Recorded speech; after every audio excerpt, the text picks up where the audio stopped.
Hi dear student, 12th standard में हम जो मैग्नेटिक मटेरियल जो चैप्टर जो स्टडी करते हैं डियर स्टूडेंट, तो उसमें हमें कुछ टर्म स्टडी करते हैं। ससेप्टिबिलिटी है, उसके बाद परमेबिलिटी है। ये जो टर्म हम स्टडी करते हैं उसके हमें फॉर्मूले पता है, लेकिन एक्चुअली ये जो टर्म है, ये टर्म क्या है, इसका क्या मीनिंग है, ससेप्टिबिलिटी क्या है, वो कैसे प्रोड्यूस होती है, क्या होती है। तो आज हम डियर स्टूडेंट आपको डिटेल समझाएंगे कि परमेबिलिटी क्या है, ससेप्टिबिलिटी क्या है। ओके, तो मैग्नेटिक परमेबिलिटी जो होती है, मैग्नेटिक परमेबिलिटी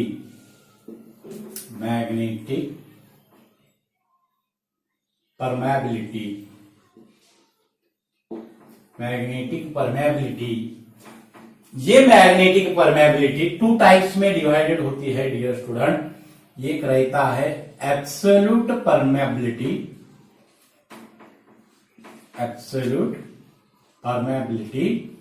और सेकंड जो रहता है वो रहता है रिलेटिव परमेबिलिटी।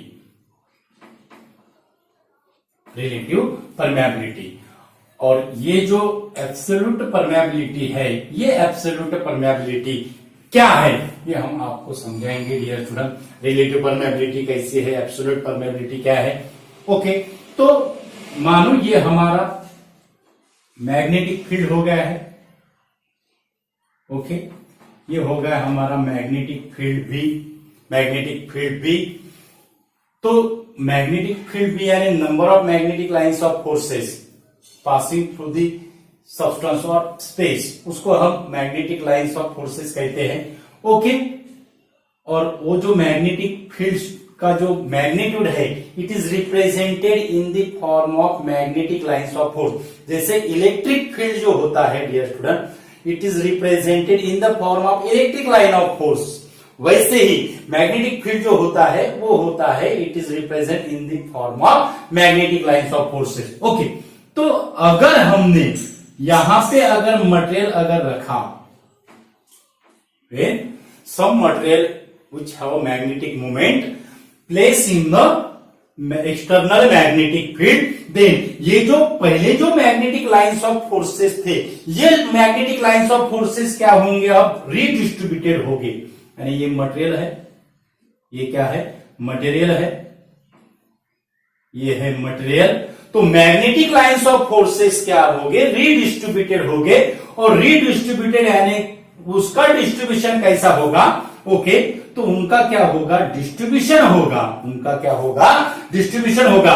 तो परमेबिलिटी का क्या वर्क है, यहां पे परमेबिलिटी क्या करती है, इट इज मेजर, बहुत इंपॉर्टेंट है dear student, it is measure the degree of which the magnetic lines of forces passing or penetrated to the magnetic material, यानी कितने डिग्री से मैग्नेटिक लाइंस ऑफ फोर्सेस वो material से पास हो रहे हैं, ये जो मेजरमेंट करते हैं उसको हम कहते हैं मैग्नेटिक परमेबिलिटी।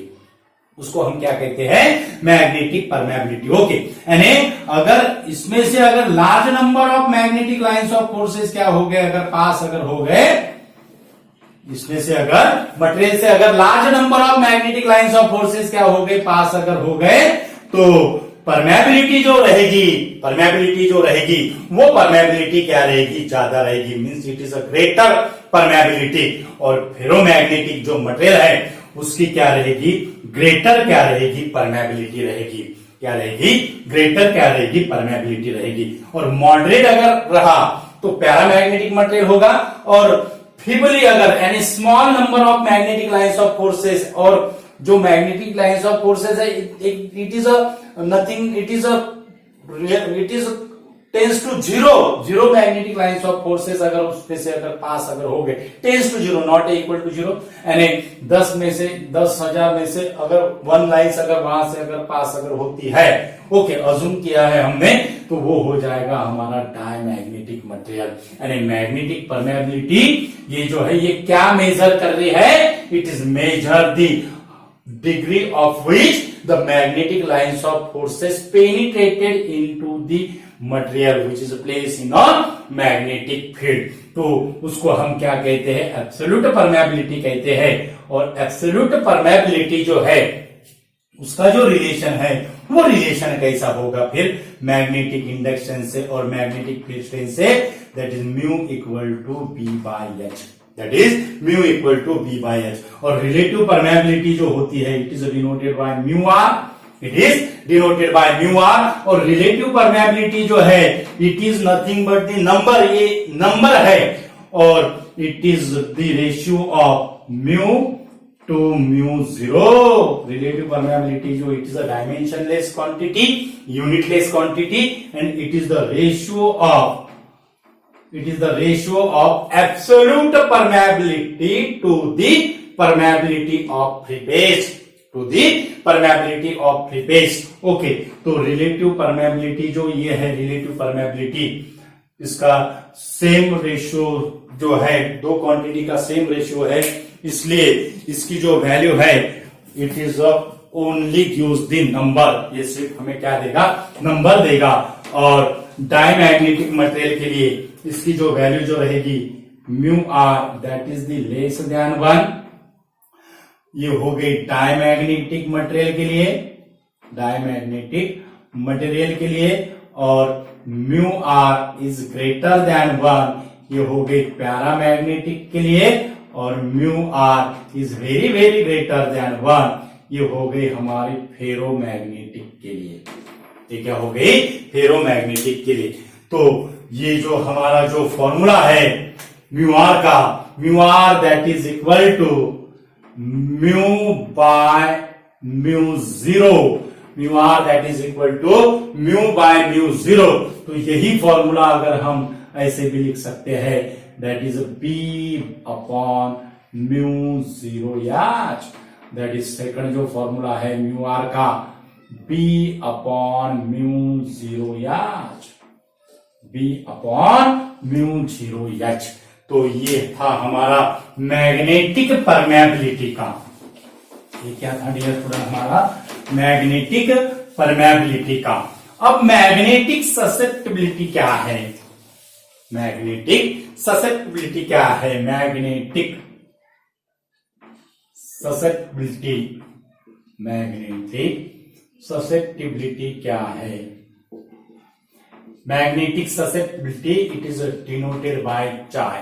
ओके, तो मैग्नेटिक ससेप्टिबिलिटी क्या है, ओके, अगर हमने यहां पे अगर मैग्नेटिक फील्ड में अगर मटेरियल अगर प्लेस अगर किया, बल्क मटेरियल अगर प्लेस अगर किया, तो ये जो मटेरियल है ये मटेरियल एक्सटर्नल मैग्नेटिक फील्ड को किस तरह से रिस्पॉन्स दे रहा है, how this material gives the response to the external magnetic field, this measurement is determined by the magnetic susceptibility, this measurement is determined by magnetic susceptibility। अगर ये material अगर इजीली अगर मैग्नेटाइज अगर होगा, एक्सटर्नल मैग्नेटिक फील्ड में हम material रखते हैं तो it is induces the magnetization, okay, तो वो हमें पता है।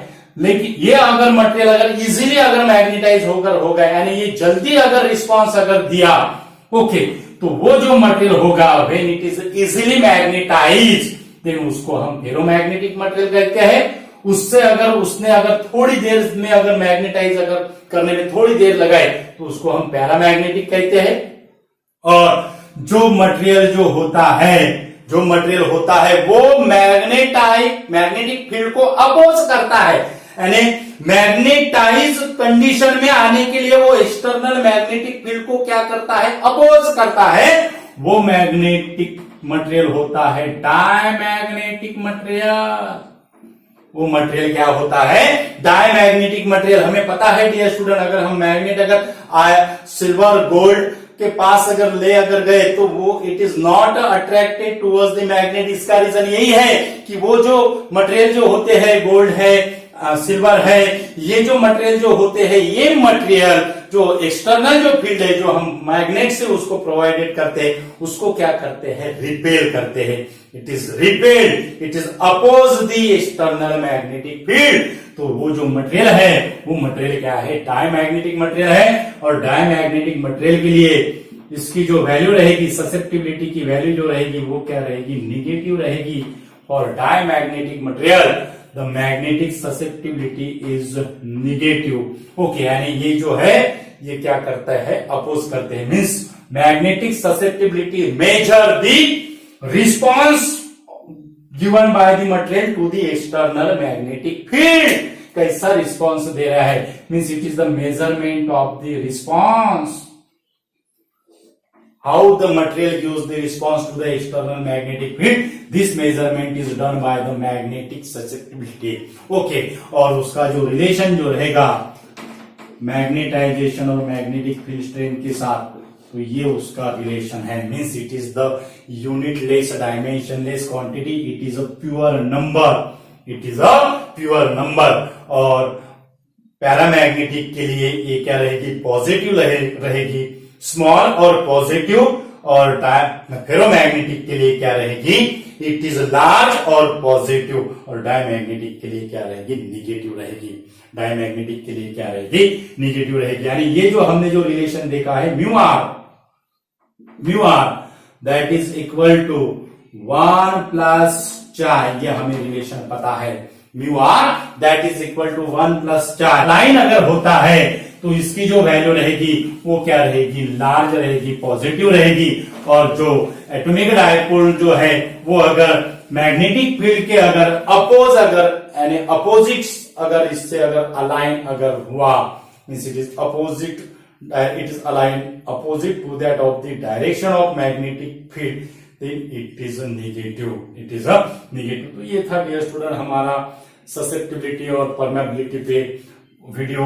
इंपॉर्टेंट ऐसा वीडियो है, हमें सिर्फ फॉर्मूले पता होते हैं डियर स्टूडेंट, लेकिन एग्जैक्ट इनका वर्क क्या है, ससेप्टिबिलिटी क्या है, परमेबिलिटी क्या है, तो आज हमने आपको समझाया है डियर स्टूडेंट। इंपॉर्टेंट ऐसा वीडियो है, ज्यादा से ज्यादा स्टूडेंट को शेयर कीजिए।